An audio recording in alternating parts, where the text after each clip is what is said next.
मुसलमान और यहाँ के कहते थे और मुस्लिम लीग के लीडर कहते थे कि लड़के लेंगे पाकिस्तान, मर मर के लेंगे पाकिस्तान।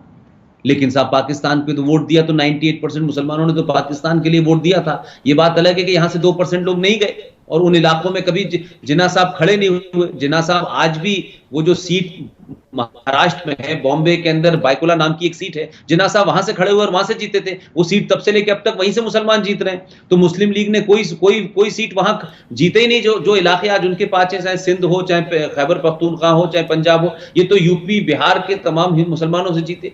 जो बात आपने कही है, मैं आज उसको इसलिए थोड़ा सा मानता हूं कि एक समय गैप था कि मुस्लिम एलीट में और मुसलमान आम आदमी के अंदर ये गैप था। लेकिन ओवर द टाइम भारत में मुसलमान होना एक पॉलिटिकल स्ट्रॉन्ग टूल और वेपन है। लोगों को लगता है कि इसमें रहने में हमको फायदा है। अगर हम वापस होकर हिंदू भी हो जाएंगे तो हमें कोई फायदा नहीं है, क्योंकि सक्सेसिव सरकारें आई हैं, उन्होंने हमेशा हिंदुओं को यह कहा है कि भाई आप खामोश रहें, आप चुप रहें, आपको नहीं बोलना है, हम देखेंगे हम देखेंगे हम देखेंगे, ये सरकारें कहती रही हैं। लिहाजा आज आप देखें कि सड़क पे बैठने वाला मुसलमान, सब्जी बेचने वाला मुसलमान, चाय बनाने वाला मुसलमान, कुली का काम करने वाला मुसलमान, वो उस पॉलिटिकल वेस्टेड इंटरेस्ट के अंदर पार्टी बन गया। वो पार्टी बन गया आज। तो मैं इरफान हबीब जैसे पॉलिटिकल जिसे कह सकते हैं कि बहुत ही इलीट लोग थे, लेफ्टिस्ट थे, या आरिफ मोहम्मद खान साहब आज गवर्नर हो गए और वो वहां मौजूद हैं, तो ऐसा नहीं है कि कोई ऐसी मुहिम चल रही हो या कोई ये कोशिश कर रहा हो कि मुसलमानों को हम सच बताएं, सच समझाएं। क्योंकि मुझे लगता है कि एक तो वो मिथ टूटेगा, और अब मुसलमानों की पोजीशन इस देश के अंदर यह है कि जो नारे हमने कभी बचपन में सुना करते थे बहुत पहले, वो नारे अब सरे मंजर लग रहे हैं। जो नारे अभी शाहीन बाग में लगे, जो नारे अभी अलीगढ़ यूनिवर्सिटी में लगे, तो जो मैं नहीं मानता क्या कहते हैं कि आज मुसलमान जो है वो इस 70 साल के बाद में वो कोई बहुत उसके अंदर कोई बहुत ही शऊर सियासी पैदा हो गया है। हाँ, उसको यह समझ में आ गया है कि भारत की हुकूमतों को कैसे दबाया और धमकाया जा सकता है।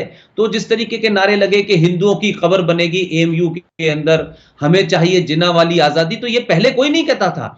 अब शायद लोग इसलिए कह रहे हैं कि अब उनके पास विक्टिम कार्ड खेलने का ओपन मौका है। और विक्टिम कार्ड इसलिए खेलते हैं कि भाई देखिए साहब, प्राइम मिनिस्टर है, एंटी मुस्लिम है, बीजेपी है, आरएसएस है, तो ये आरएसएस और बीजेपी, विश्व हिंदू परिषद का नाम लेकर के इनको दुनिया में सिंपैथी लेने, और वो तमाम लेफ्टिस्ट जो हमेशा से इन फोर्सेस के खिलाफ रहे हैं, जिन्होंने एक नैरेटिव गलत बनाया है, वो कभी भी अब इनको निकलने नहीं देंगे।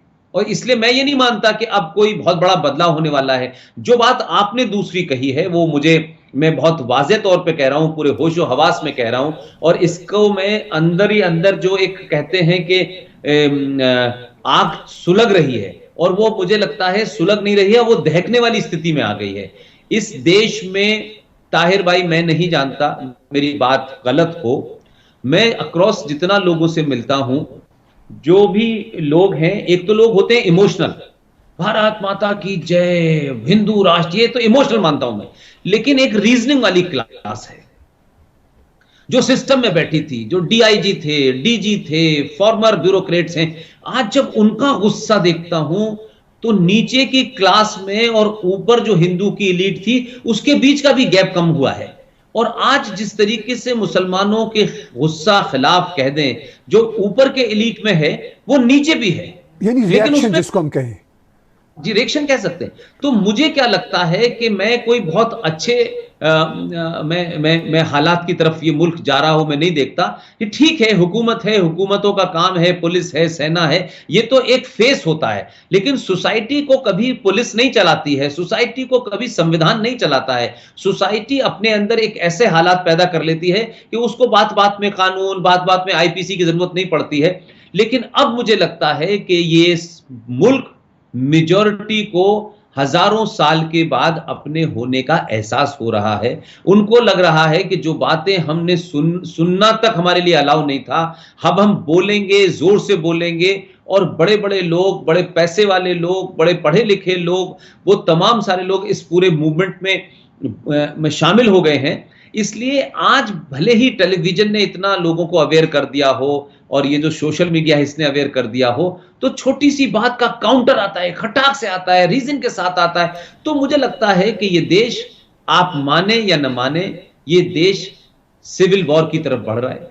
वो कब होगी मैं नहीं जानता, लेकिन सोसाइटी में गुस्सा इसलिए है कि उसको इस बात का अफसोस है कि हमने सब कुछ किया, हमने टैक्स दिया, हमने मुल्क बनाया, हमने सड़कें बनाई, हमने रेलवे, लेकिन कुछ लोग इस मुल्क को सिर्फ इस्तेमाल करने के लिए भरे हैं कि ये नहीं मिला मुल्क तोड़ देंगे, ये नहीं मिला हम ऐसा कर देंगे।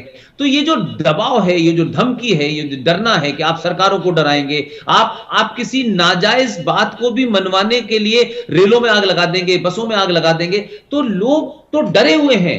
आज लोग पुलिस से कहते हैं कि पुलिस क्यों नहीं शूट कर रही है, ये हुकूमत क्या करे। यानी एक सरकार ऐसी है जो लगातार इस कोशिश में है कि रूल ऑफ लॉ हो, लेकिन उसके ऊपर इंटरनली और एक्सटर्नली भी बहुत ज्यादा दबाव है इस बात का कि आप रूल ऑफ लॉ को फॉलो करिए। अगर हिंदू को गड़बड़ कर रहा है तो गोली से मार, जहां कुछ कर रहा है तो वहां आपका सॉफ्ट हैंड है, और जहां हिंदू करता है तो वहां आपका हार्ड हैंड। तो ये जो जब रीजनिंग क्लास में आ जाता है, जब एजुकेटेड क्लास में आ जाता है, जब सिस्टम के अंदर आने लगता है, तो ये दबाव जो है कभी ना कभी फूटेगा। और समय समय पे इस वक्त हिंदू आइडियोलॉजिकली, हिंदू अपनी उस एहसासे कमतरी से बाहर निकल करके, उसको जब ये लगता है हम कौन थे, कहां से आए थे, हम किस धर्म के मानने वाले थे, हमने दुनिया को क्या दिया, ये जब उसके अंदर वो पढ़ता है, देखता है, और हम तमाम सारे लोग जब बात करते हैं तो एक अजीब सी उसके अंदर एक कैफियत पैदा होती है, और उसको लगता है कि जैसे उसके साथ धोखा हुआ है। तो वो शायद अब इस धोखे को एक मिनट के लिए बर्दाश्त करने वाला नहीं है, एक मिनट के लिए उसको टॉलरेट नहीं करना चाहता, वो बहुत जल्दी में है। और इस जल्दी की वजह से ही मुझे लगता है कि जो हालात हैं, मैं जिस तरीके के लेक्चर देता हूं, जो लोग आते हैं, मुझे लगता है कि मुल्क के हालात बहुत बेहतर नहीं है। और इसमें जो लोग बार बार धमकाते थे, कोई कहता है 15 मिनट के लिए पुलिस हटा लो, तो अगर ये आवाजें किसी भी देश के अंदर जो माइनॉरिटी हो, अगर वो इस किस्म के अल्फाज बोलेगी, तो कमोवेश मेजॉरिटी का रिएक्शन जरूर होगा। और दूसरी बड़ी बात जो गलतफहमी है यहां, कि ये कहा जाता है कि साहब देखिए, अगर आपने एक नहीं कहा तो मुसलमान आतंकवादी बन जाएंगे। तो भाई मुसलमान आतंकवादी भारत में तो चलिए बन जाएंगे, तो भाई सीरिया और लीबिया में क्या कर रहे हैं? उसामा बिन लादेन क्या किस वजह से बना था?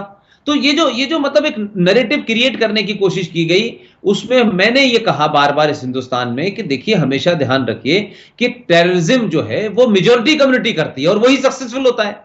तो कश्मीर में अगर आतंकवाद सक्सेसफुल हो रहा है, तो महबूबा मुफ्ती से लेके अब्दुल्ला, और अब्दुल्ला से लेके हुर्रियत, ये तमाम सारे लोग और कमोवेश वहां की सोसाइटी उनको डायरेक्टली इनडायरेक्टली मदद करती है। वो किसी के घर में छुपते हैं, किसी के घर में खाना खाते हैं, कोई हथियार लाता है, जब वो आर्मी वालों से लड़ रहे होते हैं तो पीछे से मुसलमान वहां के पत्थर फेंक के किसकी मदद करते हैं? पंजाब में भी जो टेररिज्म हुआ, बिकॉज ऑफ द मेजोरिटी।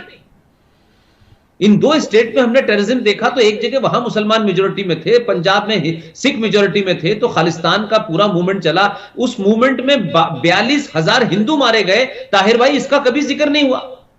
लेकिन मैं ये कहता हूं कि हजारों सदियों से जो सबसे खामोश कम्युनिटी है, जिसके जहन में, जिसकी किताबों में हिंसा नाम का शब्द ही नहीं है, आप मुसलमानों ने पिछले 70 साल में इस हिंदू को, जिसे आप कायर कहते थे, कावर्ड कहते थे, टिमिड कहते थे, सबमिसिव कहते थे, ये लड़ना ही नहीं चाहता था, ये रिएक्शन ही नहीं देना चाहता था, ये अपनी आवाज में जोर से नहीं बोलना चाहता था, ये जोर से चिल्ला के आपको गाली नहीं दे। आज आपने उसको बैक टू द वॉल ला दिया है, और अब वो रिएक्शन करने के अलावा उसके पास कोई रास्ता नहीं है। तो ये मुसलमानों को इस मुल्क तय करना है कि भाई हम किस दूर तक इस देश के हिंदू को लेके जाएंगे।